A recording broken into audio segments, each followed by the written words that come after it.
This is an iHeart podcast. Guaranteed human.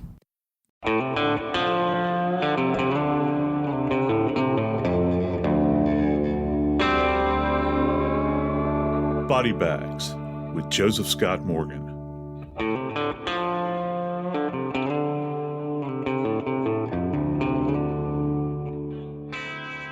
Every one of us, and I mean every one of us, have some fantasy. We have a fantasy to involve ourselves in something that we think is going to bring us joy, peace, bring us maybe for a moment some area of safety. But you know, there are people out there where they have fantasies, and these fantasies extend into very, very deep, dark places.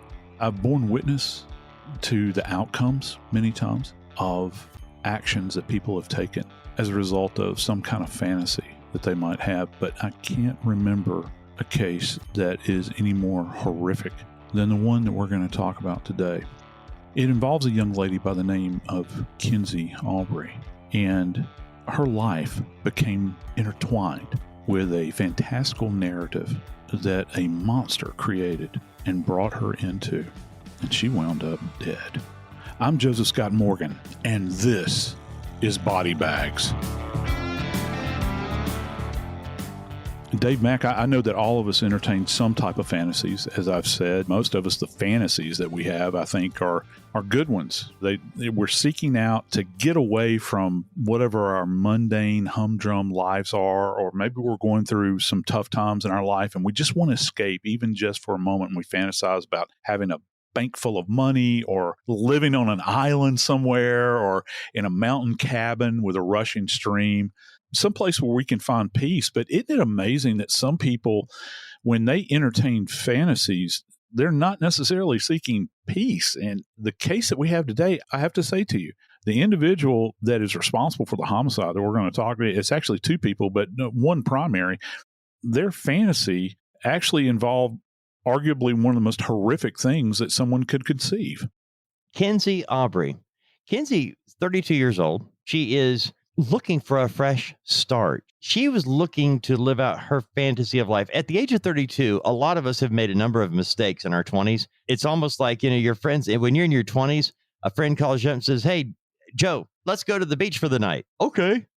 In your 30s, you're like, "Really? What car are we taking?" In your 40s, you're like, "I got to plan that." Yeah. I got to make sure all my prescriptions are filled. Yeah. And in the case of Kensie Aubry, she was looking for a fresh start. And that's what brought her to Impact with this other man's fantasy. Her fantasy is to begin her life over again. Kensie, last seen in October in Independence, Missouri. She was from Kansas City. And her mom said she just wanted a fresh start in life. That's all she wanted. And so she went with some friends. She didn't go on her own. She had a plan. And she leaves home to start a new life. And she ends up running into somebody who also had a dream, a fantasy. Hers was to live a simpler life, to get her ducks in a row and move forward with life. His, not so much. I always go back to the very beginning of the missing persons report to find out who we're looking for. What kind of person are they? Oftentimes, you can find out a lot about where you're going to find them when you know the end by their missing person. That's not indicated here. Her missing person report was very simple, Joe. Mom hasn't seen her. Family usually has a lot of contact with her. Last had contact October 7th. Last known to be was 2 men and a woman, Kansas City. And we don't know where she is. That's actually something, at the medical examiner's office, people think about the police. You go to see the police and you file a missing persons report.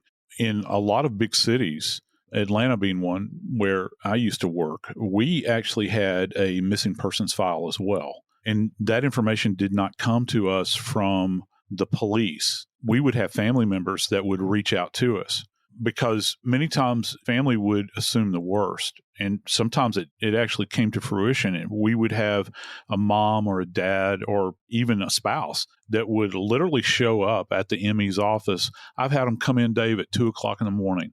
And they'll say, "I'm looking for my husband," or we're looking for our daughter. They just could not take it any longer. And so you're sitting there at a table with a family who has either been to the police and they didn't receive satisfaction, or they completely skipped the police and they come directly to you, to the morgue. And we used to have a saying that many times, particularly with spouses, we always felt like there was that one group of people that would come to the medical examiner and say, have you seen my wife? Have you seen my husband? Knowing full well that the person was come back home. And then when the person does show back home, they can actually say to them, I even went to the medical examiner's office to look for you, that kind of thing. But when we would sit down, you actually have a checklist that you go down, because the information is so very detailed for us, and it is equally for the police. But from a forensic standpoint, what we would have is we would have this questionnaire that we would run through with family members, and it would cover everything from shoe size to any other clothing articles. What did they tend to wear? Hair color, eye color? Have they had any surgeries? Or do they have surgical scars? Do they have any kind of surgical replacements like hips? Or do they have pins in their joints? Have they ever had a heart surgery? Have they had any kind of dental work whatsoever? Because many times that's what everything hinges on. Unfortunately, many of the cases that we get kind of arise out of a set of skeletal remains that we will find. And one of the most resilient items there is going to be the dentition, because it survives even beyond bone many times. And so if you have somebody that has a restoration of some kind, or maybe there is a tooth that is missing in an antemortem state out of a skull, that's going to be a specific indicator. So we would have this long list that we would go down, and then we would list the person's name. And then the family would leave us with that data.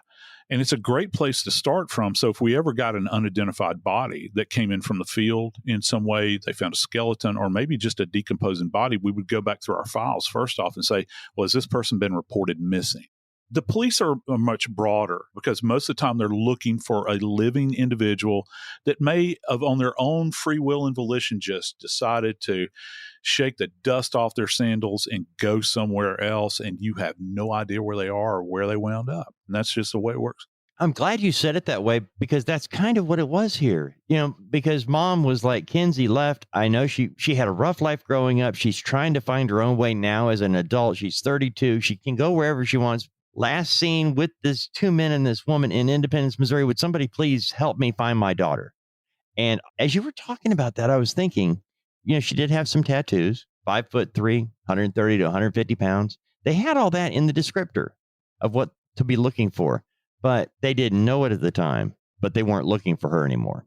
It came to us from a teenager. A teenager in the foster care system had been sexually molested by a 40-year-old man.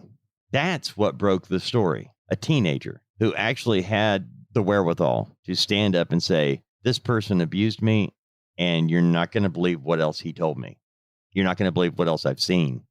Look, foster care is great, and there have been some fantastic success stories, but I can tell you this, from an investigative standpoint, I've heard a lot of horror stories too. And you never know where one of these poor kids is going to land, and then what is going to suddenly appear before their sight, what's going to be injected into their already troubled life. This is a child, Dave, which we can't reveal their name, but this is a child, like many foster children, who want a home, who want to be loved, who want to be taken care of, that want to give love in return. But yet, when you enter into this environment, many times trust is betrayed, and then they're left broken. But you talk about courage. I cannot imagine the courage that this young person had to come forward and reveal one of the most evil things that has ever been reported to that police department.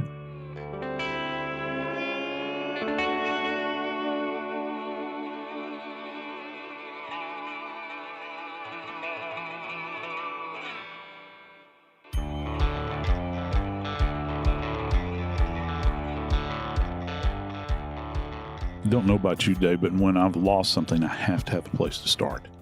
I have to have some kind of information, and most of the time that information arises from my very faulty memory. But other times, I'll have other people in my life that will say, last time I saw you, you had this here, or you had this there. When you're talking about something as big as a missing persons case, can't tell you how many times investigators have scratched their heads over cases where they don't ever find anything. And to have a young person, a teenager, come forward with information that is so incredibly troubling, disturbing, and mind-blowing. I can only imagine the response that these officers had when they were told this tale.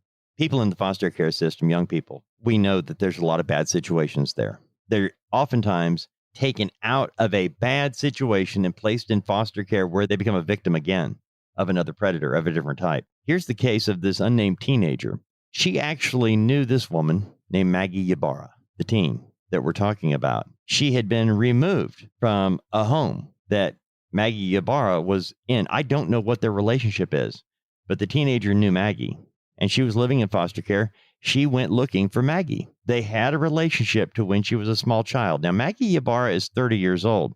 We know this girl's a teen. We don't know how old, but she knew Maggie Ybarra as a child, and she went looking for her as a teen. She found Maggie Ybarra, and Maggie Ybarra was involved romantically with a 40-year-old man named Michael Hendricks. Michael Hendricks and Maggie Ybarra had a really wild sex life, if you want to call it that. It was violent. It was fantasy of stuff. I don't know how people fantasize things. I know there's different strokes for different folks, but this teenage girl who looked up a woman from her childhood, and it opened the door to Satan's hell itself, because Maggie Ybarra showed this girl a picture of a woman who was being sexually abused. She had photos on her phone of a naked, bound, and gagged woman.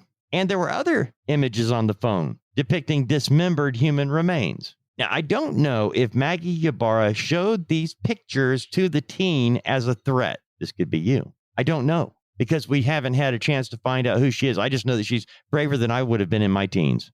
Yeah, and I think that part of this, you might be right. Those were being used as leverage, perhaps, or if it can get any sicker, maybe as an enticement. And I can't imagine how someone's mind would work if you're trying to entice someone into a specific behavior. But isn't it correct that Michael Hendricks actually wound up sexually abusing this teen as well? Did he not? She tells police that while he was sexually abusing her, while my 40-year-old Michael Hendricks is sexually abusing this teenage girl, he is telling her what he has done. He likes killing. He has a sexual fantasy.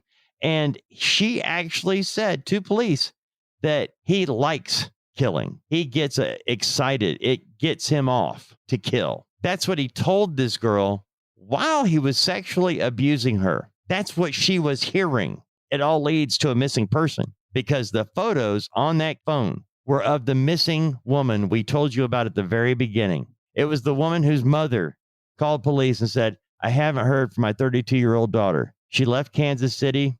She was headed to Independence to start a new life, and I haven't heard from her in a while. Can you help me find my daughter?" And Joe, they couldn't find her. And even when they found something and they got the information from this unnamed teen girl, we know she's been threatened with abuse. We know she's been abused. We know she's seen horrible photos. She's seen a naked woman bound and gagged, sexually abused. We know the girl is sexually abused, and we know that she's been shown pictures of a dismembered woman. The teenage girl told the police that 40-year-old Michael Hendricks molested her and told her he killed a woman, he put her body in the freezer, and then cut her up and buried the remains. A lot of data there to try to understand and understand the scope of it. From an investigative perspective, it's important to understand how I was talking about the questionnaire that we fill out for the medical examiner. When we would interview family members, for instance. One of the key things is that we look for any kind of specific identification on an individual. And we do know that Kensie's body, when the body was finally recovered, had been dismembered. And it's difficult to try to get a body identified anyway that's in a state of decomposition. But when you have a body that has, in fact, been piecemealed out like this, and I'll get into that in just a moment, how this was achieved allegedly, then you have to look at the individual elements of the body that are left behind to try to understand who they might be. Well, what are you going to look for? A person as young as Kensie You're not necessarily going to see a lot of surgical events that have taken place. That's one of the things that we commonly look for. You might have evidence of bone breakage, and we can actually pick up on that on x-ray, because we will, in the morgue, we have our own x-ray machines. We will x-ray the individual dismembered remains. Say if you have an arm, a lower leg, and an upper leg, maybe even a head, you will x-ray those items individually to see if there's anything that you can see without the aid of something you would not otherwise see. So if you've got an old fracture line, that can be identified. But even with decomposing remains, it's kind of fascinating. If you've got, for instance, still soft tissue on a human leg or arm, or maybe even the back, did you know that as decayed as the body might be, that top layer of skin on the body, the epidermis, you can take the edge of a scalpel and begin to scrape away the epidermis. And all you see is this kind of black, greenish discoloration. But you might, just by eyeballing it, you might be able to see something just beneath it. And I cannot tell you how many times I've actually done this with a scalpel blade, where you just kind of scrape away. It almost looks like you're shaving, but as you begin to scrape that away, suddenly you find a tattoo. It's a pretty profound moment for you from an identification standpoint, where you can remove that top layer of decomposing tissue and still appreciate. That's how resilient tattoos are. How deep did they go? They go pretty deep. I mean, well down into the dermis. And so that's why it's such an arduous task to have them removed. It's not as bad as it used to be, but it is still something, that procedure in and of itself is not something that's pleasant to have to go through.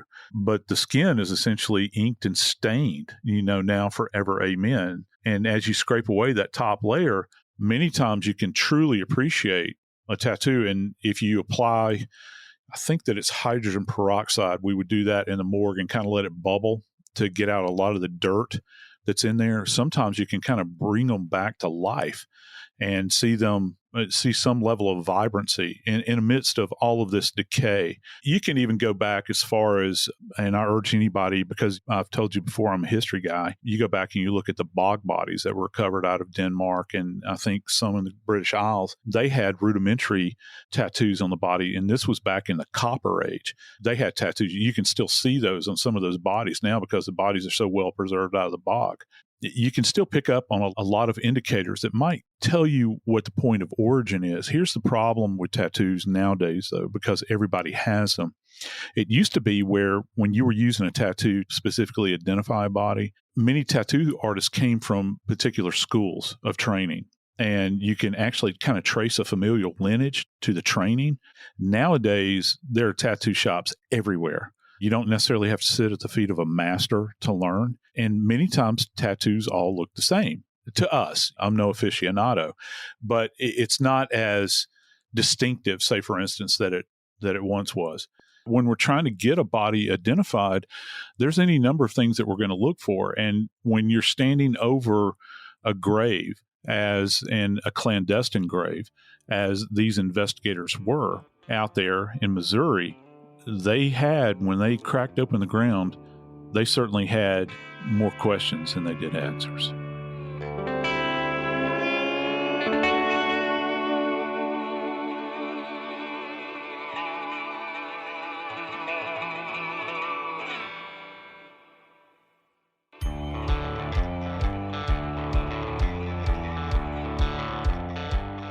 So many times during my career, I stood over severely decomposing human remains, and I would think, and this is back at the morgue even, I would think to myself, how in the world are we going to make sense of this? And I don't want to screw anything up relative to examination or collection of evidence, because everything just appears so fragile. And isn't it great, though, just like anything in life, where you have a few answers prior to setting out on this kind of intellectual voyage of discovery if you're a scientist? The teenage victim here is where we get a lot of our information. First of all, I want to go back to the original relationship, because as I was digging deeper, where we find out that this teenage girl that we found out all the info from, that she actually looked up Maggie Ybarra. Maggie is the 30-year-old girlfriend of 40-year-old Michael Hendricks, who actually is charged with, they're both charged, by the way. But I found out this teen girl, when she was a younger child, was actually in the care of Maggie Ybarra. So she had that type of relationship dating back to her childhood. She tracks Maggie Ybarra down. She's looking for that. This is a foster care child who's looking for her home. She's looking. And that's why I think there's some relationship here.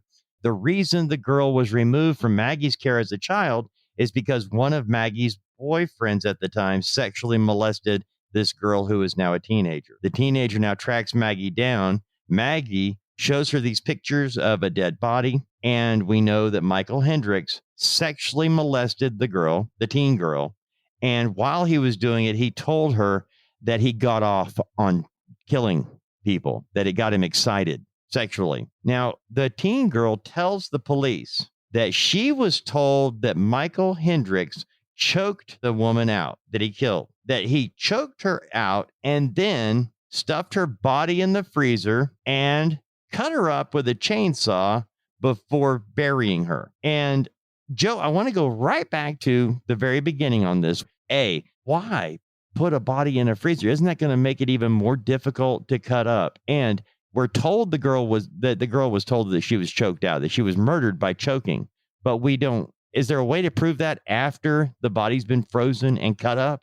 Yes and yes. Let me kind of break this down to you, and I'm going to start off by telling you a very brief story. When I was still working in New Orleans, I had a case that I'd never had ever before encountered anything like this. I had a guy who was a cook's first mate on an international oil tanker. It was a Korean crew, and he got into a fight with the chef on the ship, and the chef took a meat cleaver and hit this guy. I think, if I remember correctly, the count was like in excess of 160 times. And they were coming around the Horn in South America.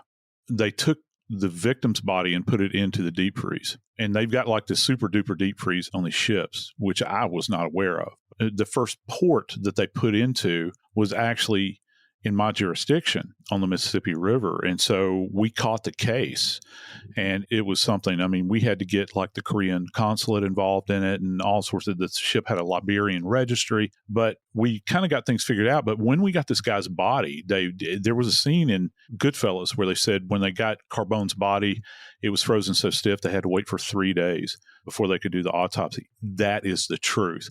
This guy's body was frozen so thoroughly that we had to allow him to thaw out before we could do the autopsy. However, it was an experience because everything in a literal sense was frozen in time.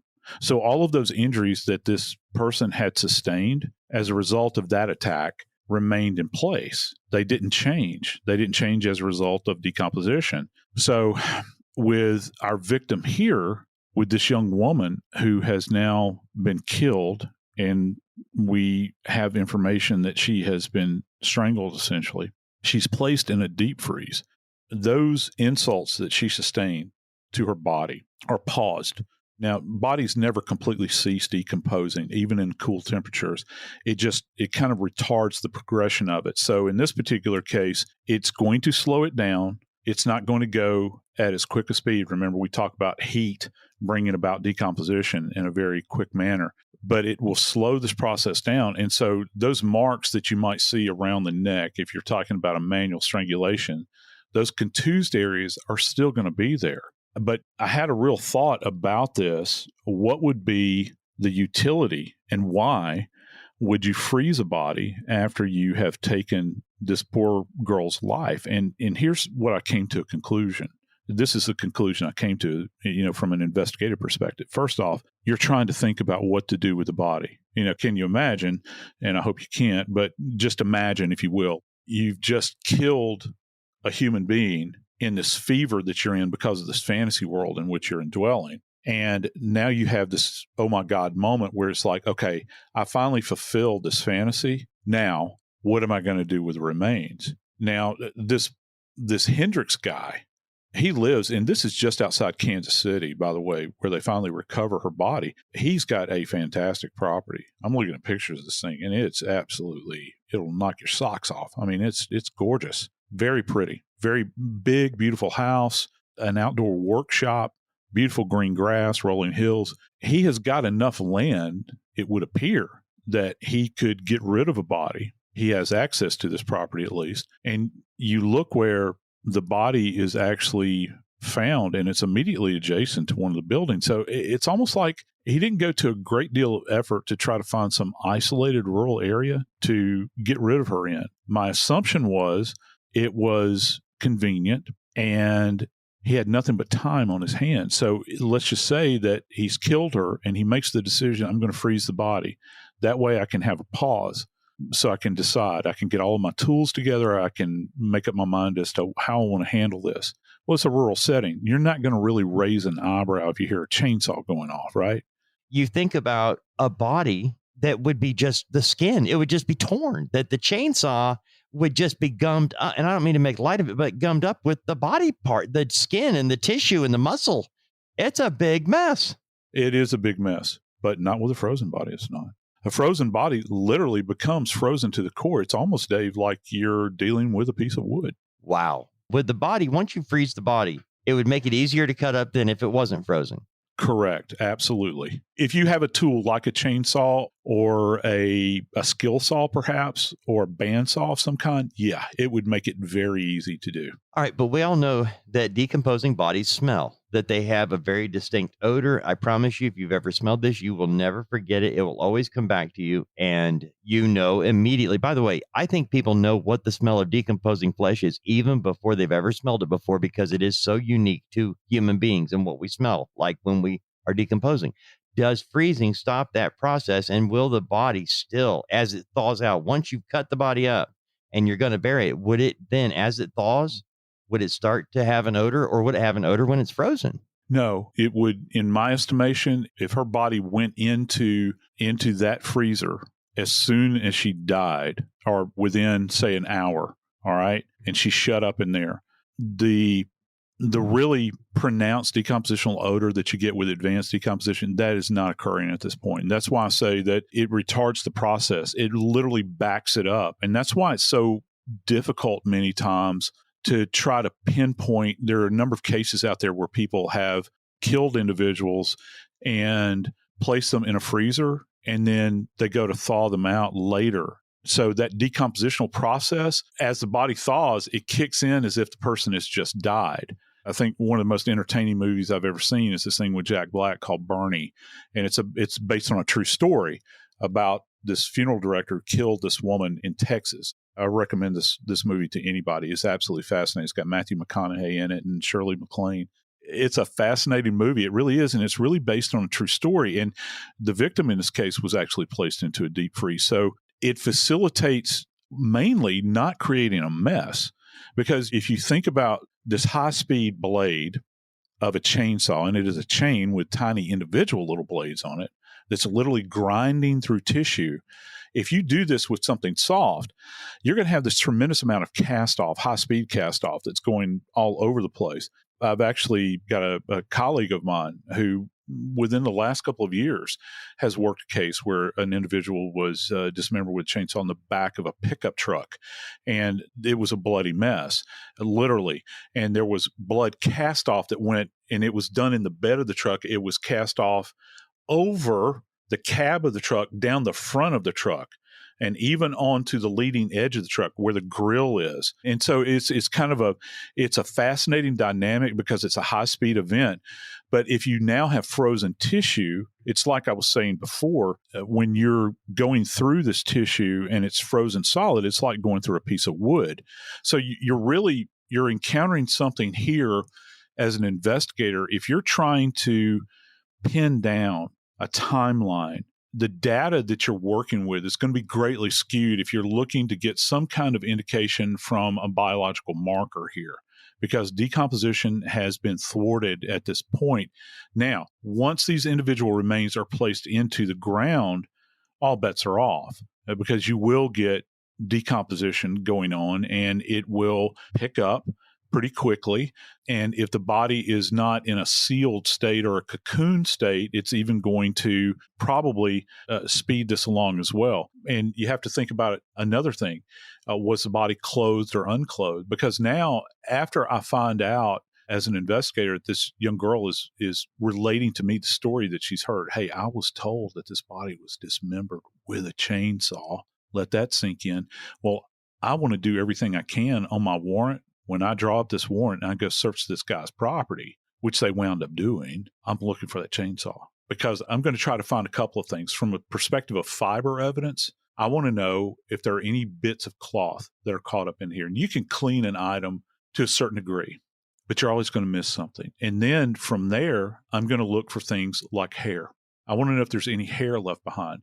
I want to know if underneath and in the edges of any of these little saw blades, if there any skin at all, period. I want to know if that's there, if I can find any skin cells.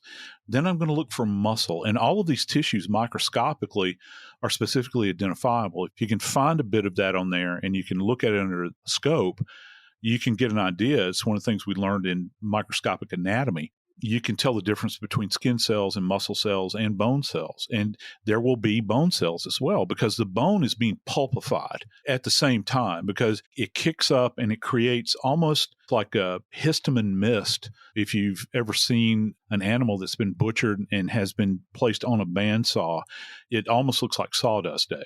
And so it leaves behind that residue as well. So you've got all of these bits of trace evidence that can be tied back to that chainsaw, not to mention the unique tool marks that are left behind on these bones. When you get the bone out of the grave and that chainsaw is in your possession, if you really want to try to prove this thing, you send this to a tool mark examiner, and what they'll do is they'll take like a bovine, a cow bone or pig bone, and they will try to duplicate these marks on that bone with said chainsaw and find out if they can duplicate those marks and if they marry up to the marks on the bones they recover from the grave. And you've got ownership of the chainsaw, but can you put that chainsaw into his hand? Well, we've got circumstantial information from this young girl that says that he admitted, or that this woman, this other party had stated that the body was in fact dismembered with a chainsaw. One of the things we found out as this case has gone on, this 13-year-old girl that we've talked about, she's the hero in this case. You have a mother looking for her daughter, woman's looking for a new fresh start, and she ends up in the hands of these evil people. That 13-year-old girl that talked about seeing the pictures, she was sexually abused by this 40-year-old man who told her that he gets off on it. Found out at trial that, believe it or not, Ybarra's mother, whose name is Ruth Loans, she knew about the body being cut up. She was shown pictures, and she testified that these people actually tried to get rid of the body by putting it in plastic totes, taking it up in a helicopter, and dumping it over water. But the plastic totes floated, so they had to get the totes of the body parts out, and that's when they said they were going to bury it on the property. And that's why it took time. They tried several different things to get rid of that body before they buried it on that man's property. But we have a 13-year-old girl who was sexually abused by this man, and I'm assuming her mother at this point. Think about it. She's 30, the girl's 13. The girl was taken away from Ybarra when she was a small child because Ybarra's boyfriends were sexually abusing her as a child. She tracks her mother down. Mom shows her pictures of the dismembered body. I mean, all of it kind of comes together, Joe.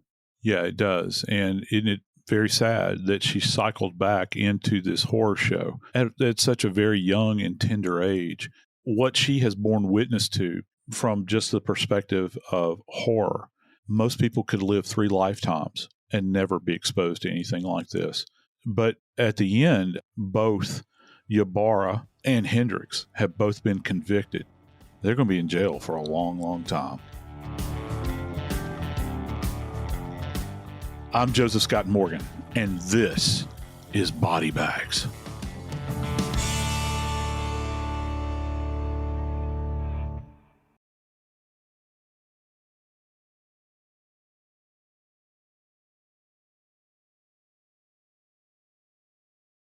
This is an iHeart podcast. Guaranteed human.